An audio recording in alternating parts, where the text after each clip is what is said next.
Lovranski brat, stavljamo bijeli, par slatko koji je. Daj da snimamo monitoru. With ticket or without ticket? Yes. This is shit without ticket. No more.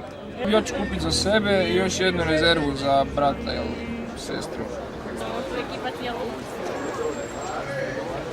Čekamo od pola 10. Od 9 su se već počeli prvi skupljati, tako da mi smo tu pri vrhu odmah. Jel misliš da je to normalno?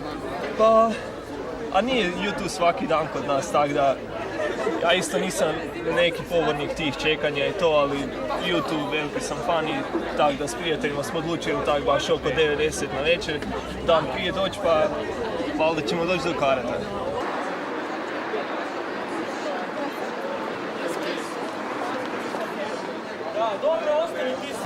Točno je krenulo u 9:00 prodaja karata, ljudi su ovdje od ponoći stvarno pred dućanom, prva liga. Je li bilo potrebno angažirati zaštitare? Pa zaštitari su više figura, naravno da jednostavno sve ide po planu, ali mislim da nema niti nasilja, niti nervoze, svi su tu u redu.